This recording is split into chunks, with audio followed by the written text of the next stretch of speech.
they're each going to make a short presentation, and then we'll do Q&A with them afterward.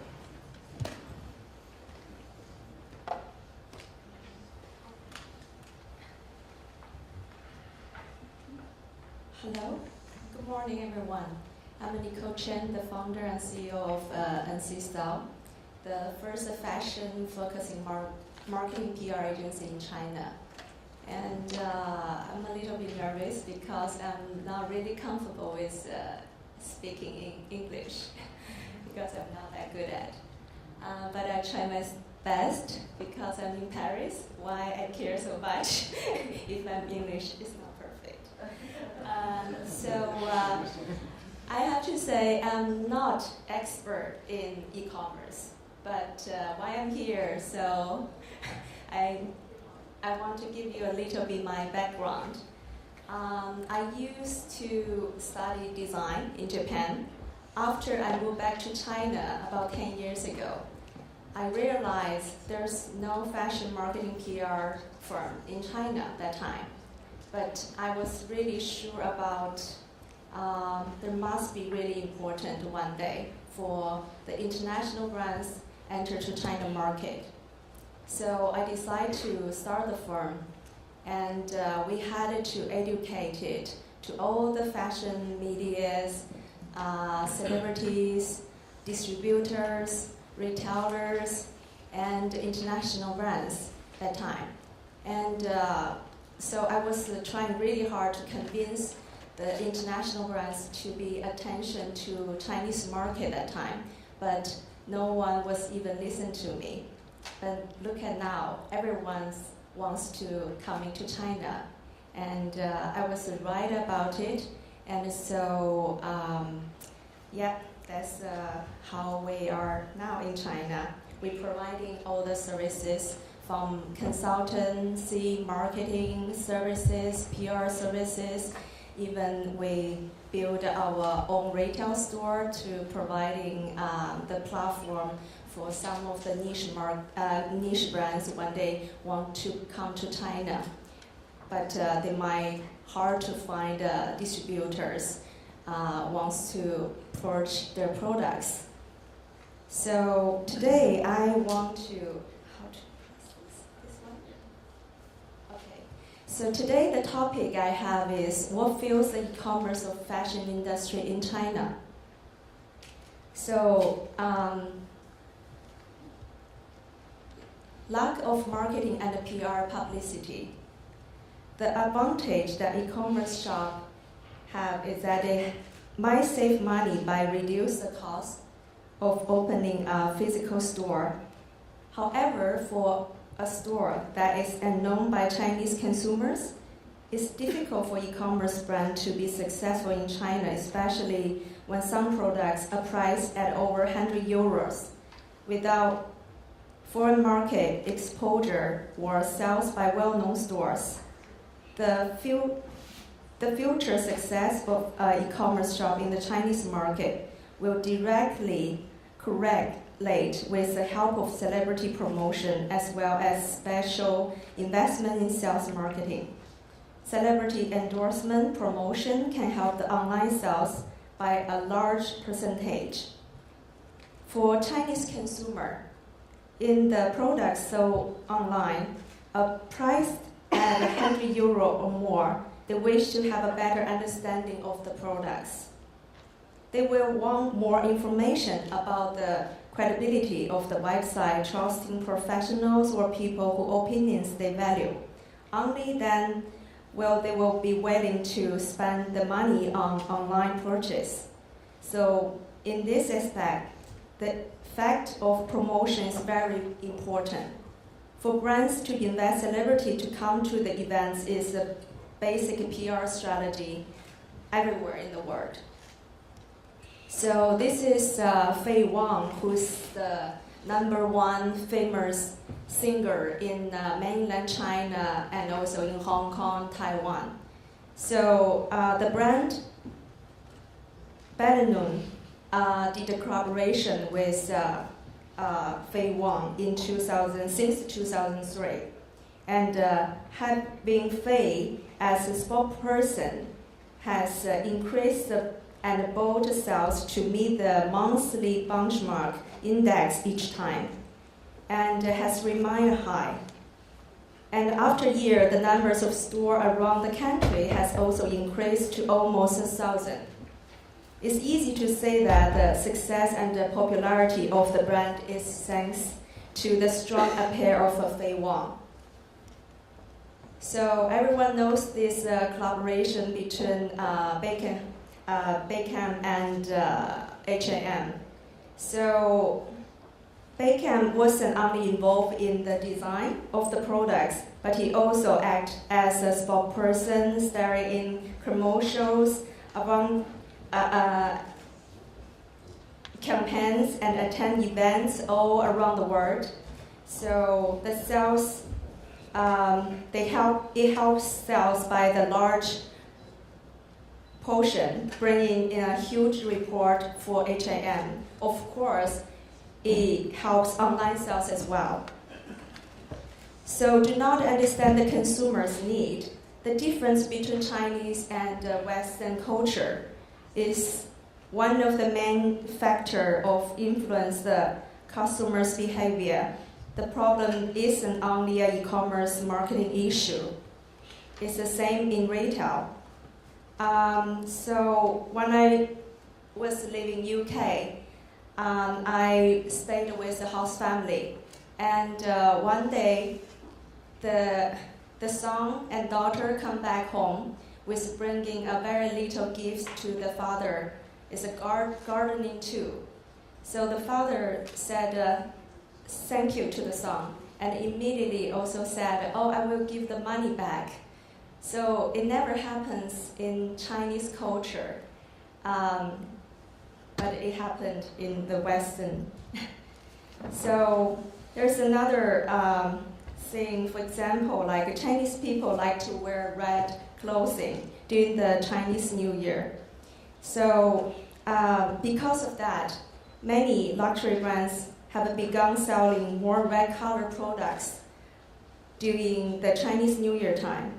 This is a gesture in catering to the Chinese culture. It's not to say that every person will want the red products be sold, but this gesture shows to the Chinese consumer that the brand is careful considering the culture of its target consumer.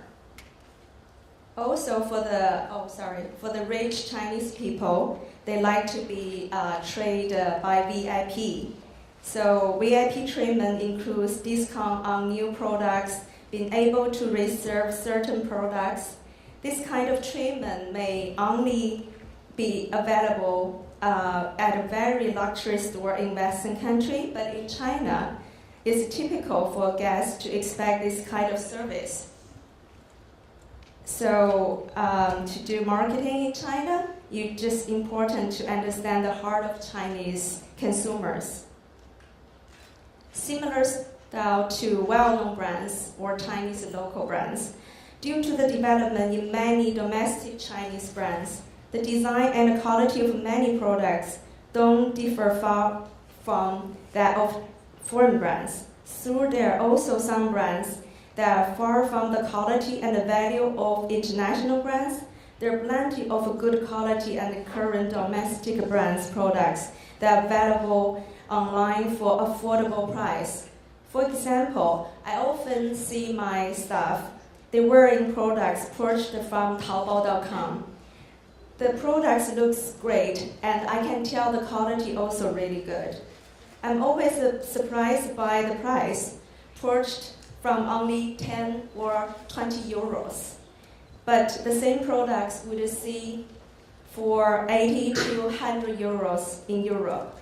What I'm trying to say is, on the similar style of products, if there's no difference in the price, it's very difficult to compete in the e-commerce world. So for example, like this, is just a famous brand like Kenzo. It sells 1,895 RMB, but there's a not well-known brand also sell 1,570 online. So which products the consumer would like to buy, of course, go to Kenzo. So issues when stocking the goods.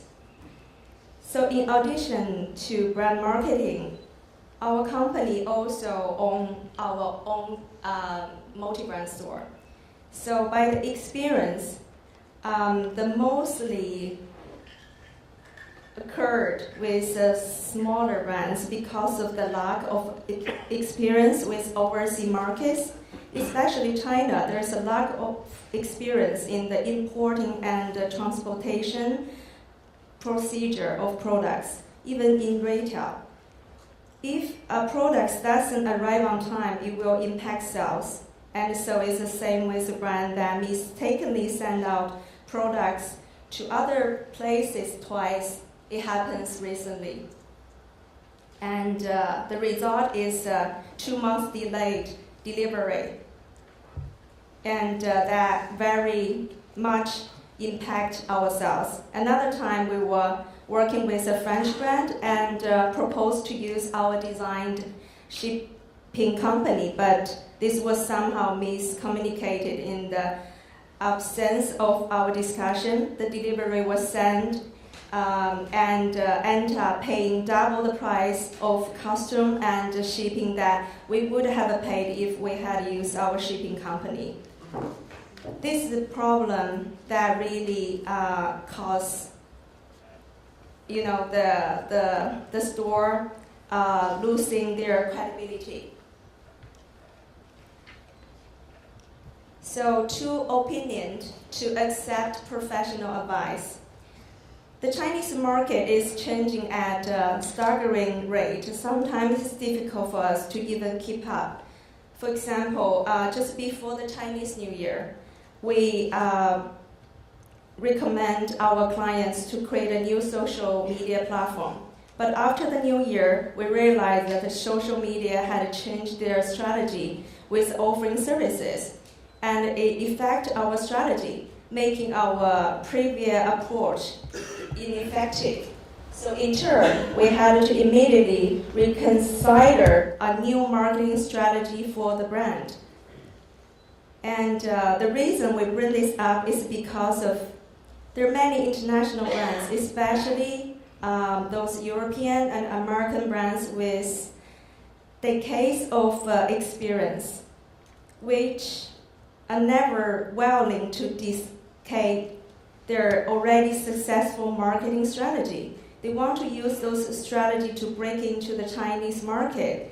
There's a Chinese saying that describes this situation, 赔了老婆又折兵, which means lose one's wife as well as one's soldiers.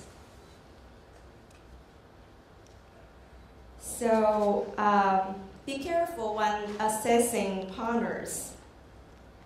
Because of economic downturn overseas or because of their local market, many brands have eagerly turned to Chinese market in hopes of quick benefits and success.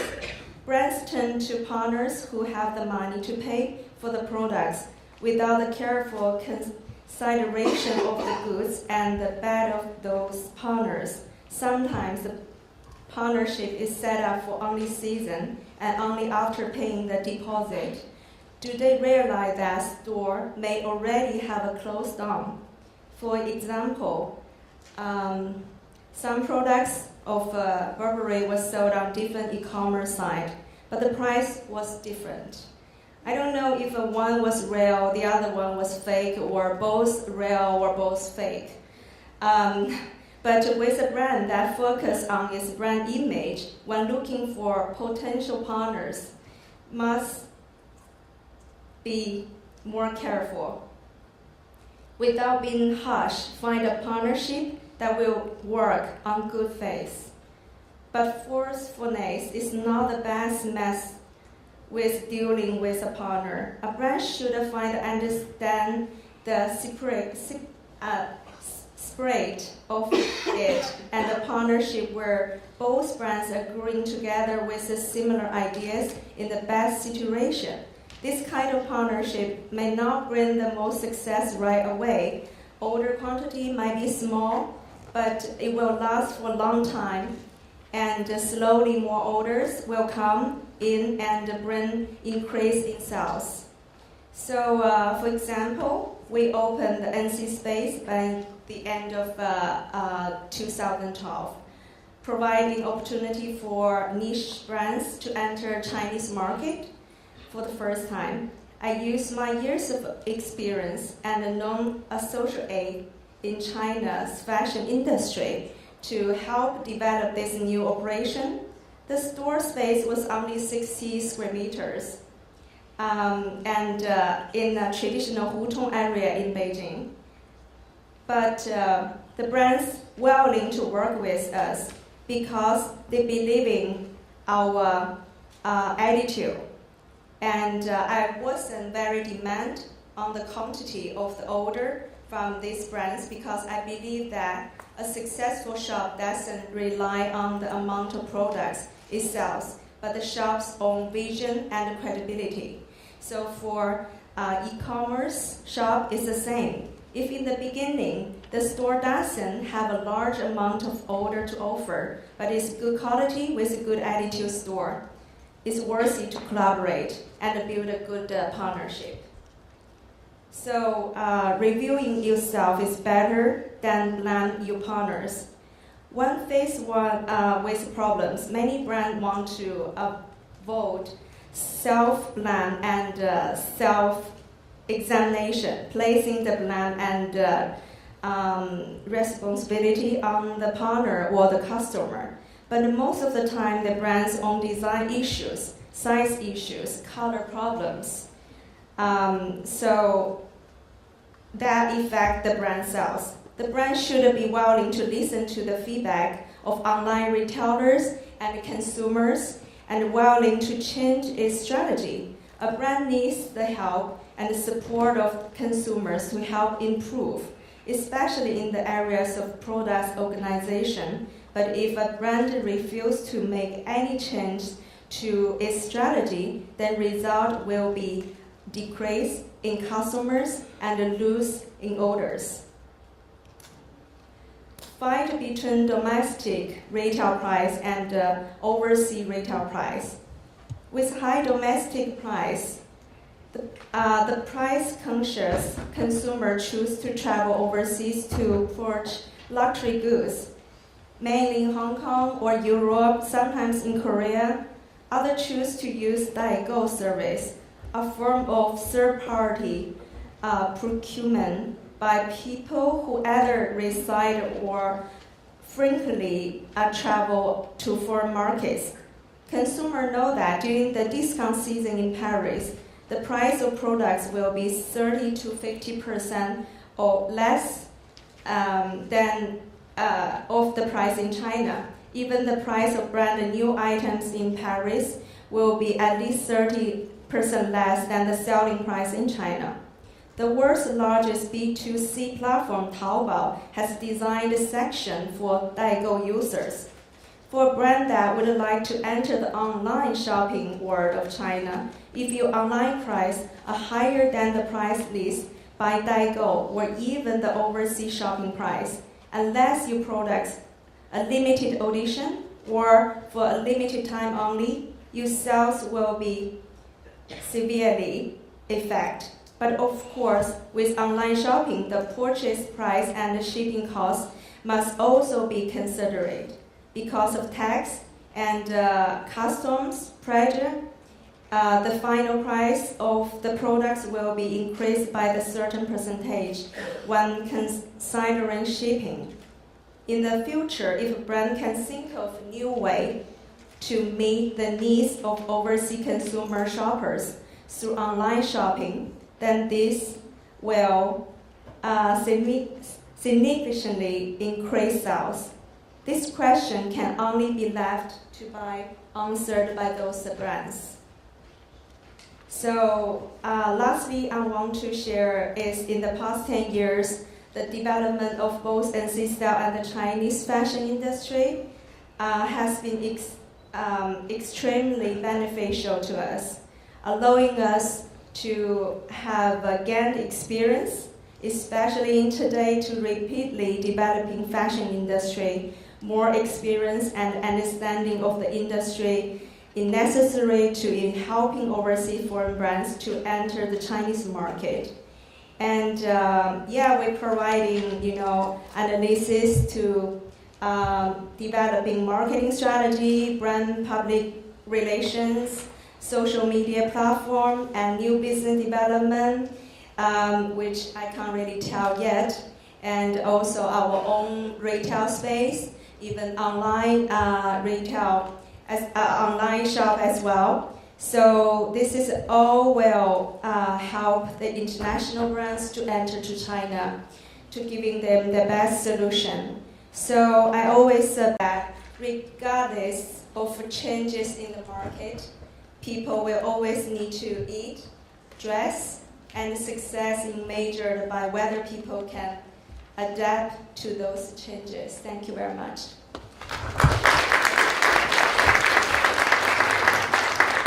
Hi everyone, so my name is Cedric.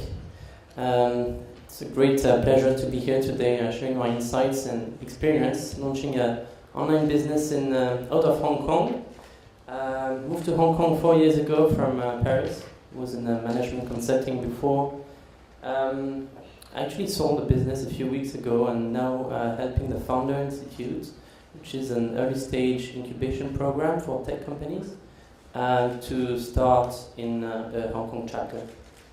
I'm also a Hong Kong correspondent for French website. I don't know if Mario was here today. So there have been a few misconceptions about online retail in China and in Asia in general that I would like to scratch a little bit today. Those myths, I believe, have been conveyed mostly by Western media. So I'll go through a few slides very quickly because I think Nicole covered the topics and maybe go a little deeper into a few others.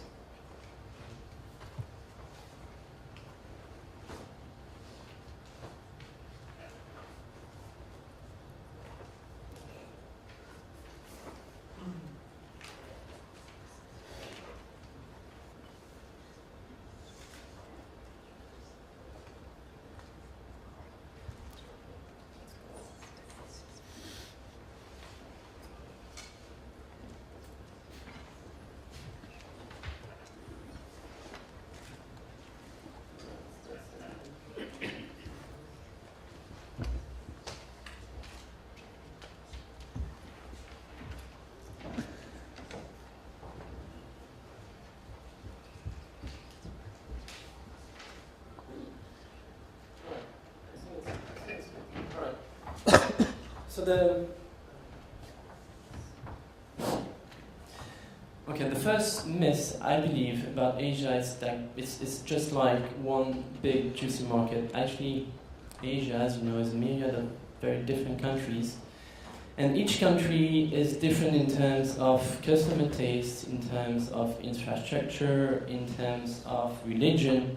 Obviously, you're not going to sell lingerie the same way you are in Hong Kong and in Malaysia, for instance, where it's a much more conservative society.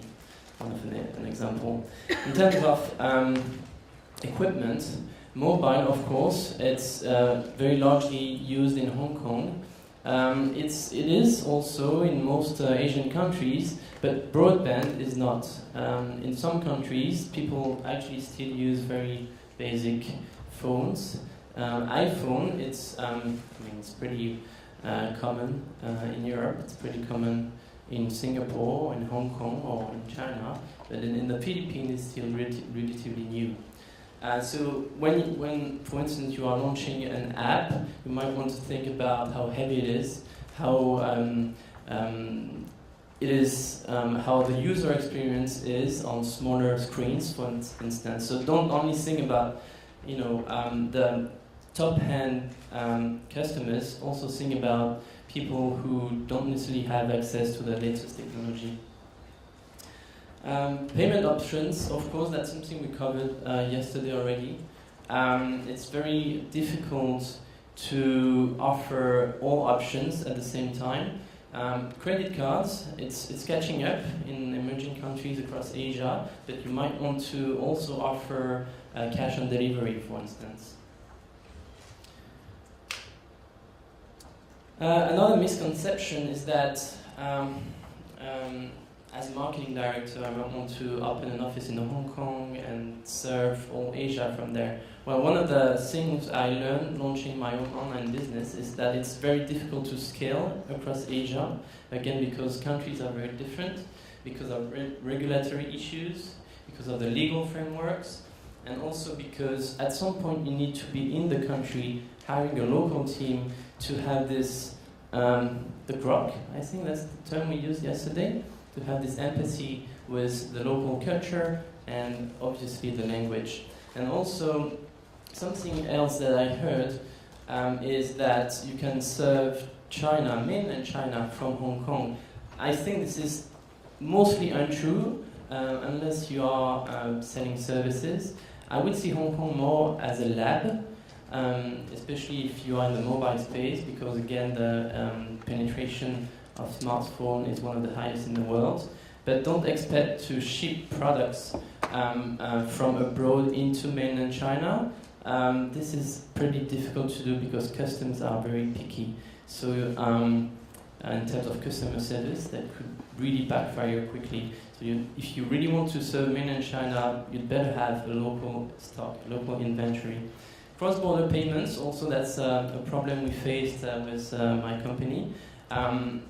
We had a customer in Japan once using PayPal, and we of course delivered the product. Actually, our business model was a little different. We were using drop shipping. We are using drop shipping, which means that orders are shipped directly from the brands to the end consumer. So what happened in Japan is that we had proof that the good was delivered, but then the customer contacted his bank and said that it was not. And obviously, having a headquarter in Hong Kong and no representative in Japan, PayPal told us they would, contact Japanese bank and try to solve this case, but we never recovered the money. The third myth I would like to debunk today is that there is limited competition from local brands. That's something that Nicole covered before. I see three types of local competition. The first one is local brands. There's been a new breed of local designers. It was Fashion Week in Paris last week. And more and more Asian designers, Chinese designers are coming to Europe to show their collections. And I can tell you the quality and the sleekness of products is top-notch. So Western brands are not in demand in China. Most of the brands that, Western brands that are successful in China have been there for a long time. Another really interesting trend that I discovered lately is second or third generation factory owners, or the children of factory owners in China, who have obviously the easiness of production, because their parents own the factory, so they have direct access to production, which in China is quite an advantage. And those young guys, digital savvy, like digital native, have started to launch their own brand. And that can be a threat to Western companies in fashion who would like to launch in Asia. The second type of competitors would be foreign, localized brands. By that I mean Western born brands who have been in Asia, who have been in China for a very long time, who started to localize their collections. And for that I could mention Cash from the Beaumanoir group. They have like 900 shops across China. And, it's a Chinese brand almost, right? I mean, they use their Western image, but it's basically Chinese collections. Another brand I could mention, maybe some of you have heard about Montagu, which was born in France a long time ago. They don't hardly sell anything here, but they've been pretty big in China. And the third type of brand is brands with a foreign heritage, but who have been recently bought by either factories or investment funds from Asia. We could just mention one, Sonia Riquier, right? Quite a legendary brand, who was bought by Lian Feng, who is, well, its core business is production, right, for Western brands. Well, they've started to actually buy distressed brands and revamp them and reopen shops, relaunch collections, and they've been pretty active in digital as well. So again, the market are pretty mature in Asia, some parts of Asia, and it's becoming highly competitive. All right, Asia is all about social media. Yes, of course, that's partly true, but it's quite a vague term, right? In terms of which platforms are used, and also why people are using it. Is it mostly for gaming? As you know, there are a lot of games now on WeChat, for instance. Also, is it just to chat with friends? In that case, they are not really interested in buying anything on social media. Or is it to have recommendation for their friends? That's another option. And most importantly, how do you convert, right? If you invest big bucks in social media, how do you make sure that it converts into the bottom line? One of the big issues that brands have in China is how to measure your return on investment on social media. Asians don't know much about brands and products. I go very quick on this because we covered this yesterday. It's Asian consumers and Chinese consumers especially are highly demanding customers. They know what they want. They are very well informed. They know exactly the fair price for a given product. They don't really buy fakes, right? Because it's firstly a status thing. So as we said yesterday, mostly Westerners buy fakes. They value customized offers and personalized service, and for that there are a few technologies that you could use. And most importantly, I mean, the modern consumers, it's true in the West, but it's especially true in Asia. They don't think in terms of channels. I mean, channels, it's a marketing terms, right? So they don't really care about whether it's the good they purchase online come from a separate inventory, and that's why you cannot return it in store. That's your problem as a brand, not as a customer. Very interesting trend, a very recent trend, and I was not really a believer when I spotted this, but Asians are starting to buy second-hand products, luxury second-hand products. So you would think, as a status, a social status builder, that Chinese wouldn't buy second-hand products. Well, that's starting to change. There have been a few websites or apps. I could mention Carousel, based in Singapore, and then the Luxify, this one, is based out of Hong Kong. Have been pretty successful. So I'm not sure it will be a trend that will last, but it's definitely something to look after.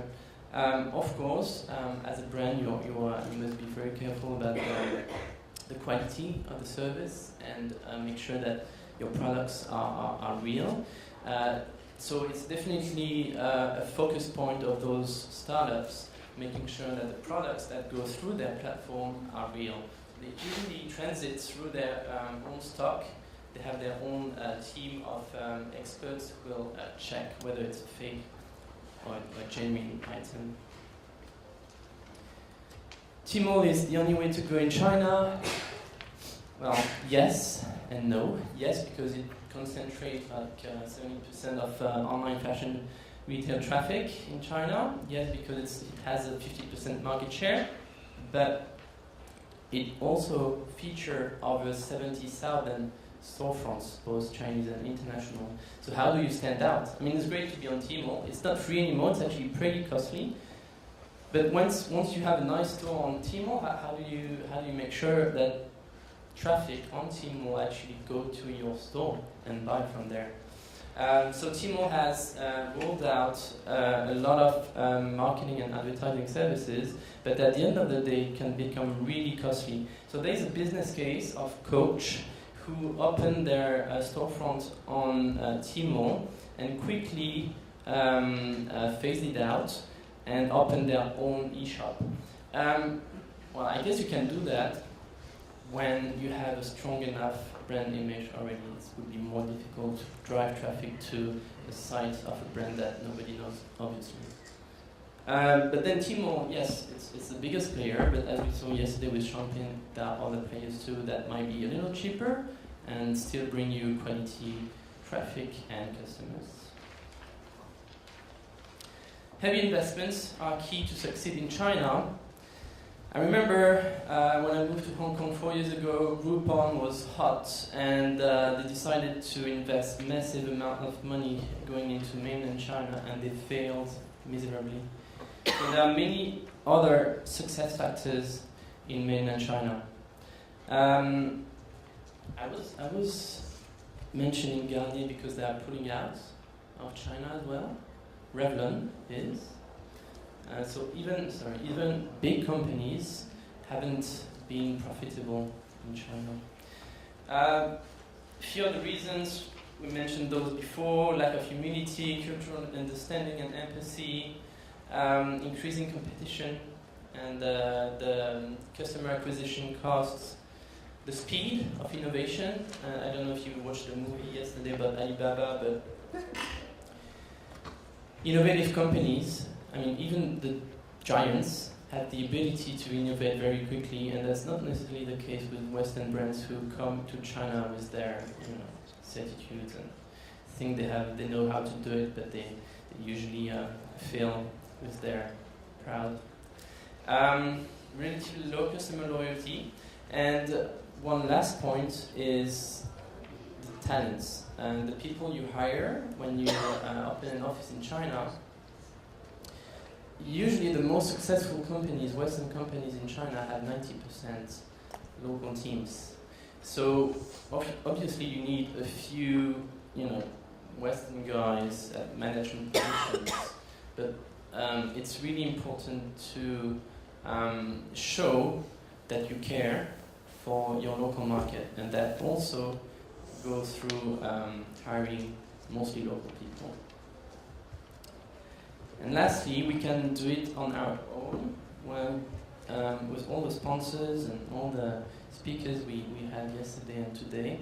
I think you see the point of having great partners in China, of course, choosing them well, but don't think that you can do it on your own, because most of the time you'll lose time and a lot of money along the way. I've got the recent case of a famous French brand who opened a representative office in Hong Kong, and they tried to simply import goods into China, and it got stuck at the customs because they didn't know how it would work. They didn't have the right connections, and it just delayed their China launch for 3 months. So just imagine the cost for such a brand. So choose your partners wisely in terms of digital marketing and social media, in terms of website development and hosting, as we saw just before. Logistics, custom clearance can be a nightmare, legal and regulatory issues, and again, talent management. Thank you very much.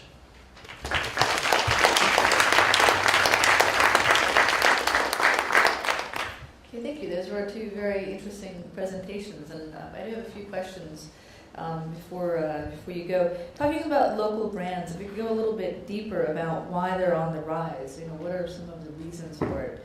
They're not necessarily cheaper.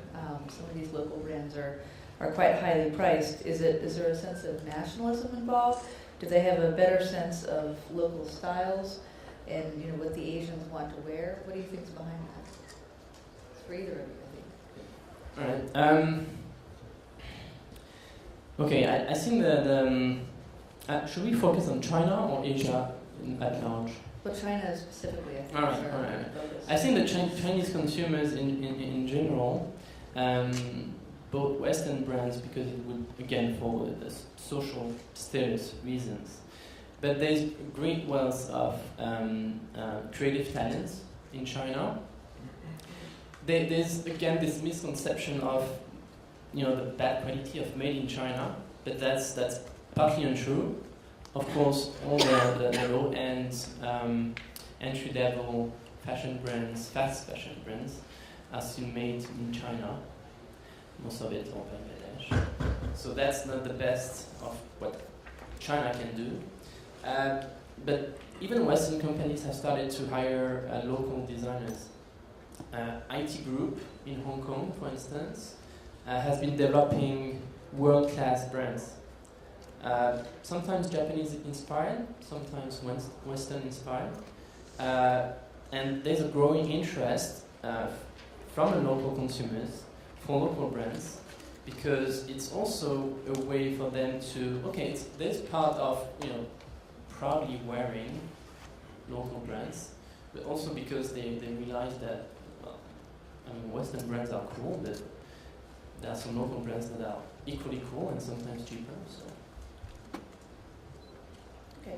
You also mentioned that there's a trend of Chinese companies buying Western brands, and I wonder if you could give a couple of examples of those, and whether or not you think that these local companies are thriving when they're running these local brands, and maintaining their global presence. Yeah.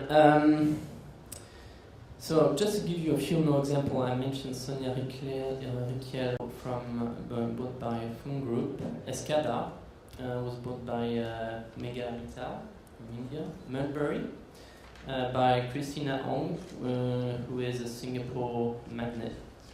So and recently I heard about an Italian, a very old Italian brand who was bought by a Shenzhen-based manufacturer.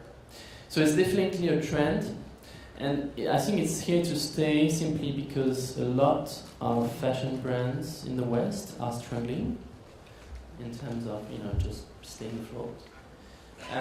And Chinese companies or Asian companies have the resources to revamp those brands, give them a new edge, and brings them to the digital world. That very old Italian company had virtually no presence online. So they buy the name, they buy the brand, they buy the heritage, and they bring it to the 21st century. And they know very well how to do it. So they're running that quite successfully. Well, it's still a relatively new trend, so we need a little more time. But Sonia Riquel has just opened a shop and a new collection in Hong Kong, so they're investing quite a lot. Okay. And you also mentioned the trend about the rise of second-hand luxury, but it didn't really explain, where is this coming from? Because you're not getting the same sense of status from it. So, what's driving this trend? It's a very good question. I believe that Chinese consumers, like high-end Chinese consumers, have all the luxury that they want. They have been overwhelmed by all Western brands who've been flocking to the Chinese market, and they are now looking for something a little more genuine, and that includes vintage items. Again, that's another new trend. I don't know how successful those platforms will be in the future, but it shows how quickly consumer change in China. Do you have any questions in the audience? Here's two. We'll get a mic down here and you can fight it out.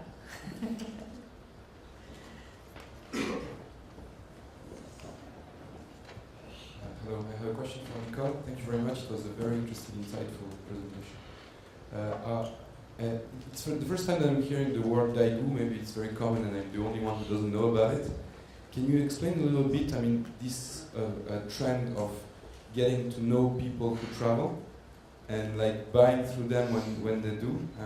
Is it new? Are people organizing online to connect with those to strangers that travel and that would be able to get less expensive products? You mean the Daigou? Yeah. Sorry. So it's kind of like being a personal stylist.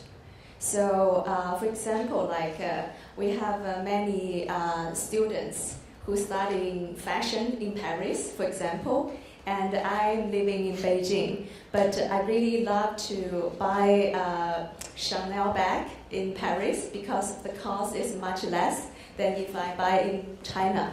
So through online, maybe I find someone, they already opened a store on Taobao, because of now it's really common on Taobao. So you can easily find people who doing this kind of services online. And you can just ask them, oh, can you do this for us? And they will ask you which products you would like to buy. Then you make the deal. So of course it will cost less than if you buy in China. Even they charge a little bit more because the services fee, but it works very well. Before my answer, I would just say that how the people who are doing that are sure they are not receiving fake products. You mean how people can... Because actually you are asking someone you don't really know to buy you a product somewhere, and you receive the product, and how they are sure, is there any guarantee that they are not receiving anything fake? Yeah, that's a good question. But that also based on the trust as well. So even for example, you have a store on Taobao, there's the stars. So people look at the numbers of the stars, which means how much I can trust the store that involved by other people. So if you have the reputation based on the trust, then people would probably believe you can do the good quality job. And also, normally that recommended by other friends as well. For example, if my friend said, oh, I bought something on this store and they did a really good job, then I trust my friend's taste. So then I will go through it. Okay, thank you very much. Just to add one point about this phenomenon. It's something that happens a lot inside the workspace between colleagues. So people will say, okay, I'm going to Paris next week. What do you want? This is not, but it's not such as professional. I mean, that is done already for anyone. That is your a friends buying going to gifts. New York and so on. But this is more structured, so that's very different. As I have a question for Cedric. You said that you consider Cash, the Romanoir Group, which is a very successful story in China, as not really a Western anymore brand, but a Chinese brand. Perhaps you could have said also the same thing for Etam. But unless you are a luxury brand, do you think there is another possibility for fashion brand to really set successfully in China without the Chinese process, I would say, without being considered as a Chinese brand? I think the market in China for luxury Western brands is overcrowded. It's become very expensive to open a shop at a prime location. It's been very expensive to hire quality sales staff, and it's been really difficult to, as regards digital marketing, to acquire customers online. There's a case study which is quite interesting. It's Marks and Spencer, who've been in Hong Kong for ages, but they failed again and again in China. They've tried 10 years ago, they are trying again now, but they can't find the key to the Chinese market. And part of this, I think, is because of the collection about the product offering. The only product category that works well is food. It's not fashion. So that might, I don't know, I don't work for them, but that's my analysis. Okay, there are other questions? Okay, I think we're already running about 10 minutes over if there's no more. Okay, thank you very much. Thank you.